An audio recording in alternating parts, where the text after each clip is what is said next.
Morning বন্ধুরা, আজকে তোমাদের সাথে এসেছি আমি একটা নতুন ব্লগ নিয়ে। সেটা কি বলো তো, তোমরা হয়তো কিছুটা গেস করতে পারছো।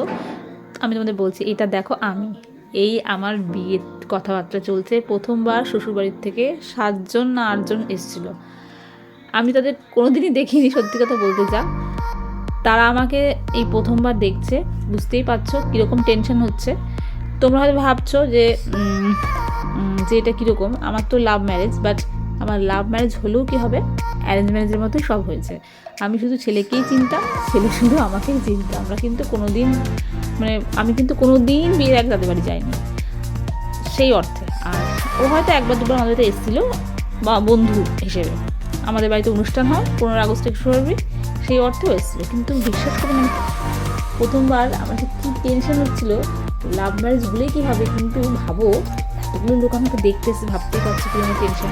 সবাই কিন্তু বিয়ের কথাবার্তাই বলছে, বিয়ের ডেট ফাইনাল করতে সবাই এসছে। এটা আমার পিসি, এটা আমি বুঝতে পারছো। তোমরা ভুল করে ভাবতে পারবে না ওর পিসমশাইকে আমি ভুল করে জামাইবাবু বলে দাদু বলে ফেলেছি, এতগুলো লোক। আচ্ছা যাই হোক, দেখো এটা আমার বড় কাকু, বড় পিসি, এটা আমার বাবা। আজকে আমার বড় কাকু আর আমার বাবা বেঁচে নেই, খুব পুরনো। মনে হলো তোমাদের সাথে একটু শেয়ার করি, ভালো লাগছে। কিন্তু খুব কষ্ট হচ্ছে যে আজকে অনেক মানুষকে হারিয়েছি। ভিডিওটা খুঁজে পেয়েছি, তাই ভাবলাম তোমাদের সাথে শেয়ার করি। দেখো এটা আমার পিস্তত বোন,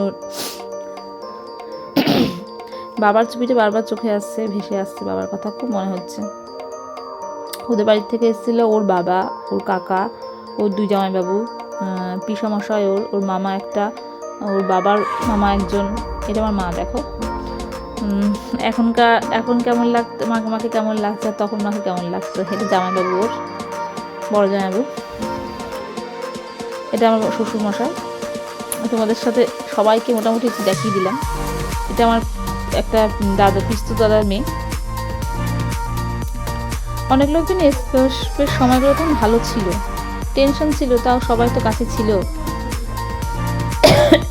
নিজেদের লোকদের সঙ্গে থাকা যে কত আনন্দের। যাই হোক, সময়টা কাটিয়ে উঠেছি। ভিডিওটা দেখে যে কী আনন্দ হয়েছে কী বলবো। কেন বলো তো, ভিডিওতে পুরো কিছু তোমার বাবা আছে, তাই আজ তো বাবার সঙ্গে নেই। দেখো আমার বাবা বলছে যে আপনারা মিষ্টি খেতে খুব ভালোবাসেন, মিষ্টি সবাই খান। আমার বাবা খুব এরকম খাওয়াতে খুব ভালোবাসতো আমার বাবা। যাই হোক বন্ধুরা, তোমরা ভিডিওটা সবাই দেখো, কেমন লাগলো তোমরা কমেন্ট করে জানিও। ভালো থেকো, টাটা।